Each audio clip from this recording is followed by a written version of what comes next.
Bismillahirrahmanirrahim. Belajar sholat. Sholat niku selalu belajar karena apa? Bukan suatu hafalan, tetapi sholat adalah mengenal atau dikatakan sharing, bahasa Arabnya munajat, berbisik, bicara-bicara dengan Allah Subhanahu wa Ta'ala, atau sharing segala persoalan hidupnya dimusyawarahkan atau ditanyakan kepada Allah, atau meminta tolong kepada Allah, dan juga meminta petunjuk dari Allah. Aku harus melakukan apa, aku harus bagaimana, begitu. Kemudian berserah diri. Nah, ini donga itu meminta, zikir itu ingat, tawakal berserah diri. Jadi sholat itu pertama hanya hafalan.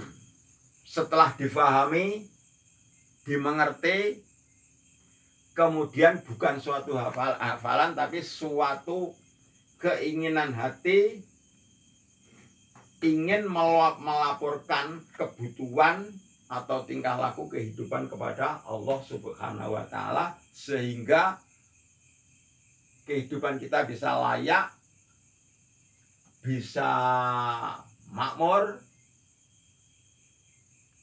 baik di dunia maupun di akhirat. Jadi ini dunia dan akhirat, untuk sekarang dan besok. Nah, jadi kenapa kita harus belajar? Belajar itu untuk mendalami berapa dalam keimanan kita, berapa kuat tawakal kita, berserah diri kita kepada Allah, seberapa kuat kita berpegang teguh kepada Allah. Jadi itu bertahap, semakin kuat, semakin kuat. Jadi kalau hanya hafalan, sekali hafal kan sudah, tapi yang dipelajari adalah seluruh isi-isi di dalam sholat. Seperti kata di paling awal, Allahu Akbar. Allah lah yang maha besar, Allah lah yang paling besar dibanding keseluruhan selain Allah. Nah, kalau di hati kita bisa tandas, bisa bersih, hanya Allah yang besar, itu bisa mengeluarkan, kalau kita seperti para wali itu karomah. Kalau yang hatinya bisa bersih itu para ulama dikatakan bisa memiliki ma'unah.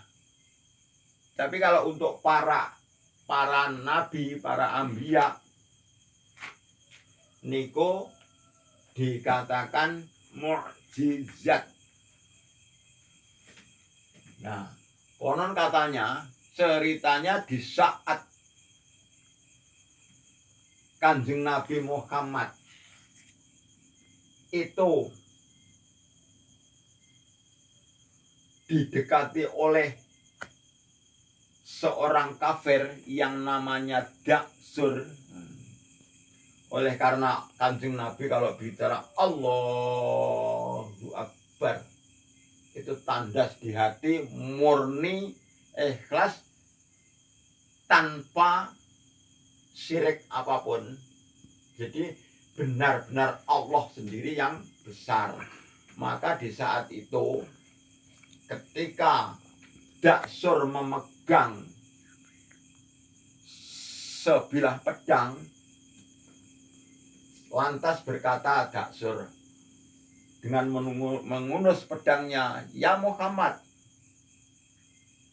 kemarin kamu beserta pengawalmu. Tentu saja kamu tenang-tenang saja. Sekarang kamu sendirian. Siapa yang akan membela kamu?" Lantas Kanjeng Nabi Muhammad berkata, "Allah yang menyertaiku. Innallaha ma'ana."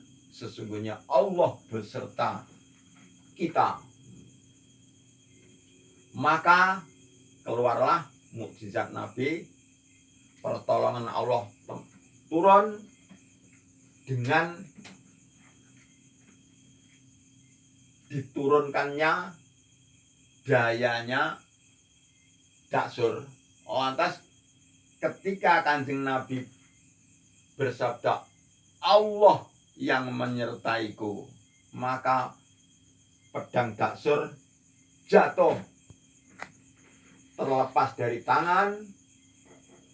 Kemudian Daksur itu greweli, istilahnya bergetar. Lantas seluruh tubuh Daksur bergetar karena pedangnya jatuh, dia tak berdaya. Lantas Kanjeng Nabi mengambil pedang Daksur dengan Rasulullah bersabda, "Wahai Daksur, sekarang pedang di tangan aku. Siapa yang menolong kamu?" Nah, Daksur bicara tidak ada. Nah, itulah orang yang tidak biasa membesarkan Tuhan. Maka ketika ada mara bahaya datang, dia tidak punya penolong. Ya, itulah. Maka kita belajar hati kita membesarkan Allah. Jadi pada saat sholat, marilah kita perdalam Allahu Akbar. Allah lah. Hanya Allah yang lebih besar. Jadi selain Allah adalah kecil. Kalau itu, kalau bisa menandaskan semakin dalam, insya Allah untuk para wali itu mempunyai mempunyai karomah. Bagi kita mempunyai ma'unah, artinya juga pertolongan Allah. Atau kita ini hanya orang biasa mendapat fadl Allah. Karena kita, andaikan kita bukan orang alim, tidak mengerti apa-apa, itu mendapat fadl Allah. Nah, fadl itu sesuatu ya kelebihan dari Allah. Nah, jadi sholat itu semakin mendalam untuk Nabi mendapat mukjizat, untuk wali karomah, untuk ulama ma'unah, untuk kita ini fadl. Nah, itu dalam hadis Nabi disebutkan fadl yang untuk kita ini sekarang ini, saat ini, seolah-olah yang diperlukan kita kan kehidupan sehari-hari, itulah yang biasanya kita sulit. Maka kalau kita sholat berjamaah, maka insya Allah rafa'allahu dayiqal Aisyah. Allah akan mengangkat rupeknya, sulitnya kehidupan. Insya Allah rezekinya lancar, cari ekonomi lancar, cari uang lancar, sekolahnya lancar dan sebagainya. Maaf bukannya pamer, kalau Anda melihat syutingan saya yang kemarin-marin, baju saya yang seperti yang dulu, mungkin Anda melihat sendiri, sarungnya bukan seperti inilah. Sekarang kopiah saya, maaf bukannya pamer, ini rezeki dari Allah. Nah, kopiah saya baik, punya sorban, ini pakaian saya serba berbeda, bukan yang kemarin. Ini rezeki dari Allah. Inilah suatu contoh. Bukan hanya itu, bahkan bisa lebih dari itu untuk kelayaan di dunia. Apalagi di akhirat akan lebih mulia, lebih sejahtera daripada di dunia. Teman-teman yang terhormat, sekali lagi belajar sholat itu memang sulit atau lebih sulit, bahkan maha sulit. Kenapa? Ya, mari kita analisa atau kita koreksi sholat kita sendiri-sendiri. Ya, saya akan mengoreksi sholat saya mulai awal hingga kini. Dulu saya mulai salat itu menghafal saja melulu. Menghafalkan itu pun sudah sulit. Banyak yang keliru. Lama-lama hafalnya itu bisa baik, lancar. Sehingga oleh karena lancar, saya melakukan sholat itu begini. Tak sadar, hanya biasa begitu. Jadi setelah salat saya selesai, belum merasa apa-apa. Jadi salat saya itu refleksi, hanya kebiasaan.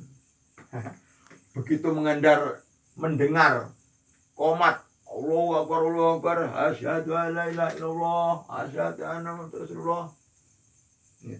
Qad qamatis shalah, langsung saya saja ikuti imam Allahu Akbar. Tapi hati saya kemana entah, tidak tahu. Tahu-tahu saya sholat saya sudah selesai. Itu dulu hanya kebiasaan. Kadang-kadang hafalan melulu. Ini hafalan melulu. Usolli Allahu Akbar, kabira walhamdulillah. Hafalan melulu dari awal hingga akhir tanpa dimengerti artinya. Hafalan melulu tanpa dimengerti artinya. Itu saya dulu. Barangkali kalau saya tidak tahu kalian semua apakah langsung konsentrasi, apakah seperti ini. Ya. Nah, setelah menginjak saya mendalami sholat, hafalan sambil menterjemah. Inna sholati, sesungguhnya sholatku, wa nusukilan ibadahku, wa mahyayalan hidupku, wa mamatilan matiku, itu lillahi rabbil alamin. Kagungannya Allah, milik Allah subhanahu wa ta'ala. Jadi saya menghafal sesuatu Arab sambil menterjemah bahasa Indonesia saya atau bahasa Jawa. Arab diterjemah bahasa Jawa. itu dulu.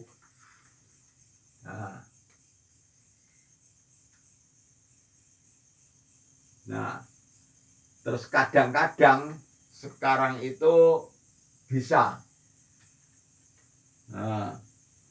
Memang setelah hafal, mengerti terjemahnya, kadang-kadang sekarang ini bisa memang tumbuh dari hati. Tumbuh dari hati itu contohnya pada Robbi Firli warhamni wajburni warfa'ni. Ya Allah, ampunilah dosaku. Warhamni, kasihanilah aku. Warfa'ni, angkatlah derajatku. Jadi kata-katanya sudah beda. Robbi warhamni. Kata-katanya lain daripada dulu-dulu. Nah, itu pun hanya kadang-kadang. Yang lebih banyak adalah ini. Tak sadar atau refleksi ini. Kadang-kadang hanya kebiasaan, hafalan melulu. Kadang-kadang ini masih tercantum semua. Hafalan sambil menerjemah, kadang-kadang masih ini. Jadi ya, namun sekarang bisa sekali, 2 kali tumbuh dari hati, ingin saya bermunajat kepada Allah, bersharing kepada Allah. Semoga kehidupan aku di dunia bisa layak, di akhirat nanti juga bisa layak. Teman-teman yang terhormat, di dalam sholat, jadi kalau kita sudah bisa sholat, bisa Allahu Akbar, hatinya total Allah yang besar, Allah maha besar, bersih, ikhlas, tidak ada selain Allah sesuatu yang besar lagi. Jadi total hanya Allah, bersih dari yang lain-lain, maka kita bisa mendapatkan mukjizat dari Allah Subhanahu wa Ta'ala. Seperti ada dongeng, sebuah kisah. Oleh karena Nabi Muhammad SAW satu-satunya orang yang bisa mengisi Allahu Akbar, maka di saat ada orang meminta tolong, yaitu pamannya Abu Thalib, itu pamannya Rasulullah SAW, pamannya Nabi Muhammad SAW. Ini direkayasa atau ditipu oleh saudaranya yang namanya Abu Jahal. Abu Jahal pura-pura membeli seekor unta dari Abu Thalib.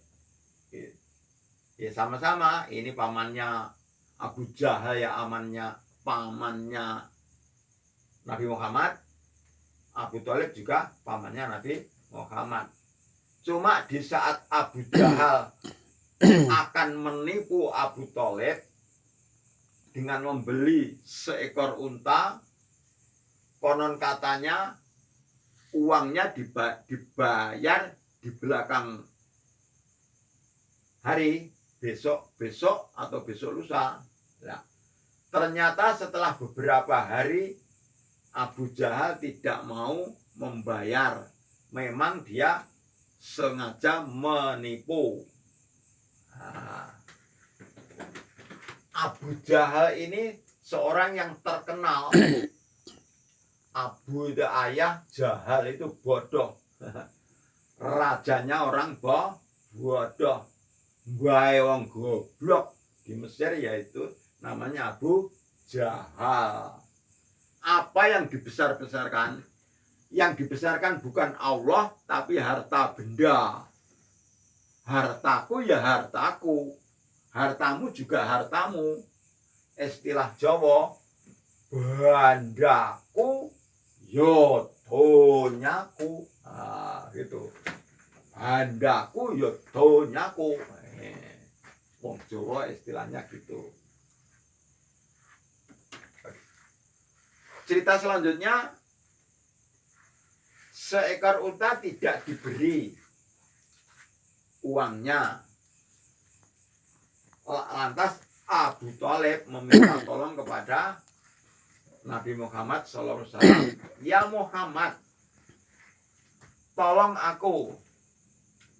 Saya ditipu oleh Abu Jahal, membeli untaku. Katanya besok dibayar. Ternyata sudah sekian lama, berhari-hari aku ke sana, dia tidak mau membayar. Dan yang terakhir ini bahkan dia bilang tidak akan kubayar. Oleh karena itu satu-satunya jonggol atau sesuatunya yang akan untuk mencukupi kebutuhanku segala-galanya, tidak ada benda yang lain. Jadi tolong Muhammad, aku minta tolong, mintakan uangku kepada Abu Jahal.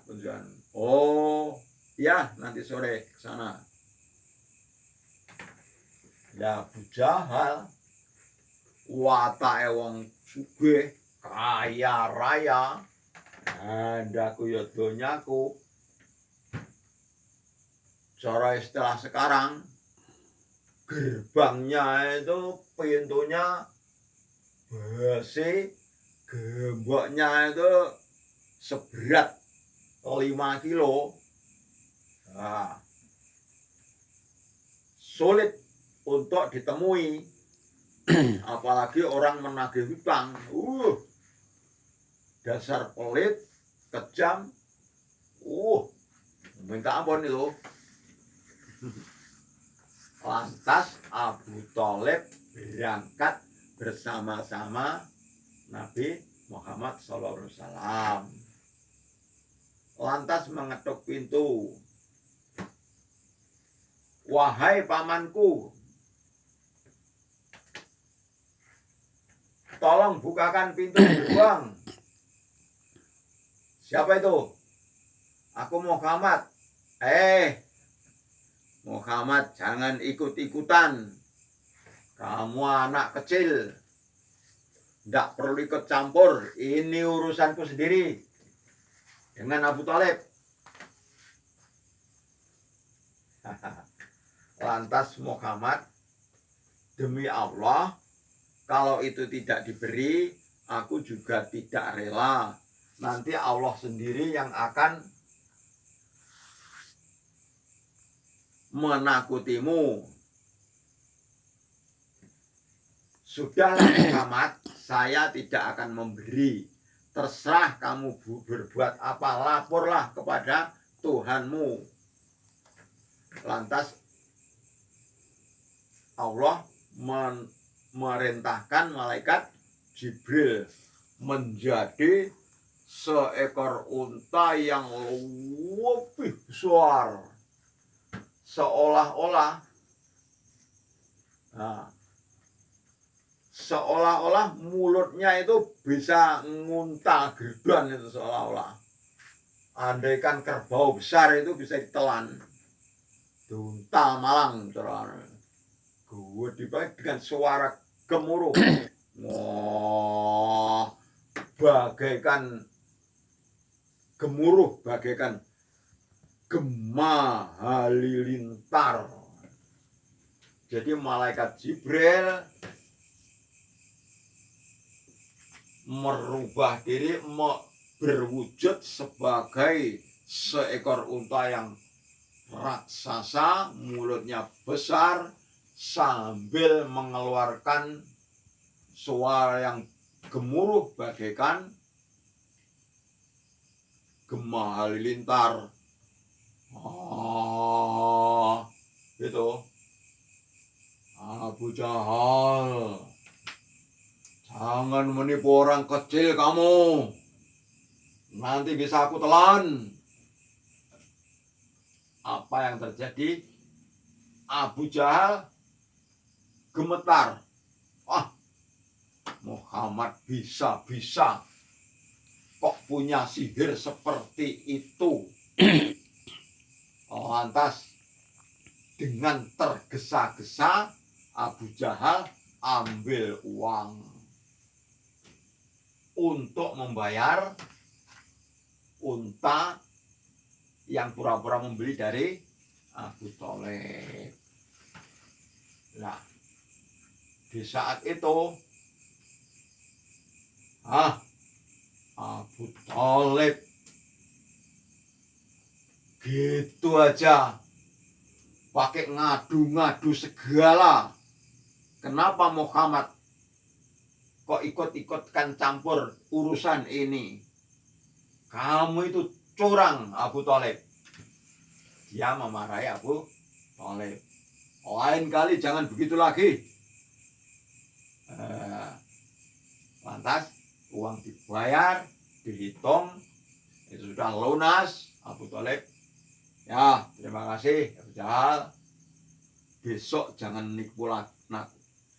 Besok jangan nipu aku lagi. Karena saya itu harta aku tidak seberapa. Jadi kalau kamu menipu sedikit saja, saya sudah repot sekali. Kehidupan saya, usaha saya lebih kecil dari usaha kamu. Nah, begitulah Muhammad. Ya Abu Jahal, semoga ada perubahan setelah ini. Allah sendiri yang akan menghukummu kalau itu tidak ada perubahan. Nah, teman-teman yang terhormat, sholat itu mencetak luar dalam Allahu Akbar.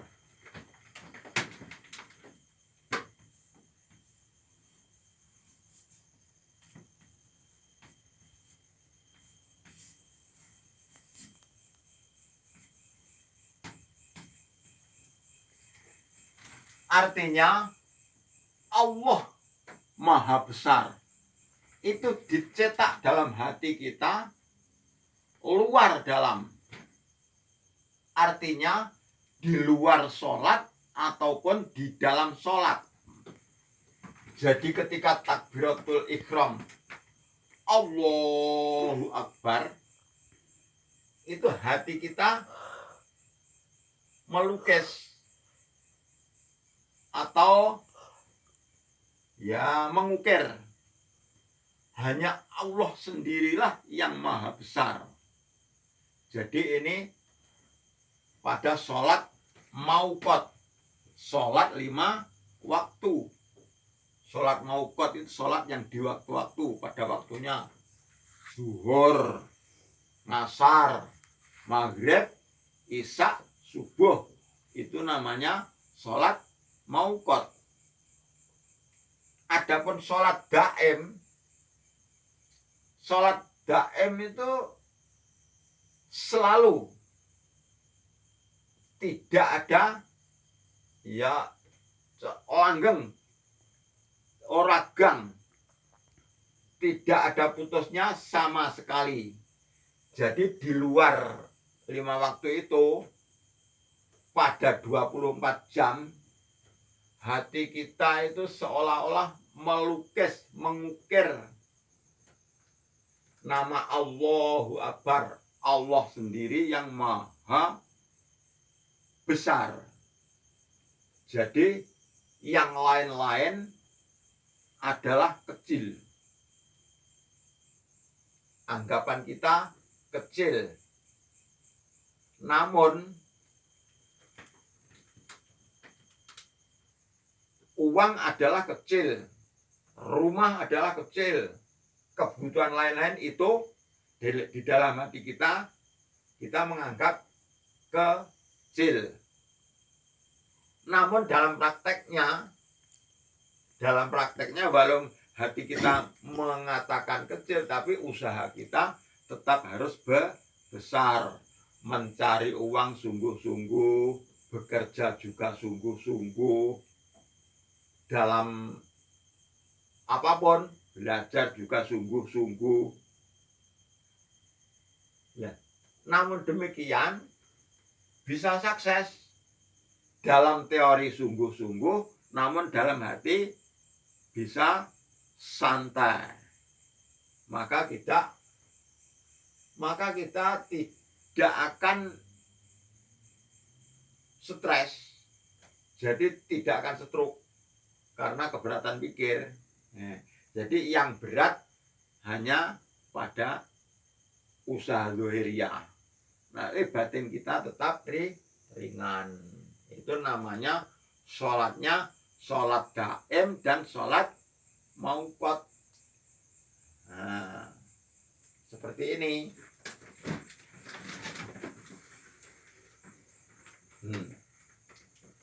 Yang daim ini menghindar dari perbuatan keji dan mungkar. Itu daimnya, artinya pada 24 jam.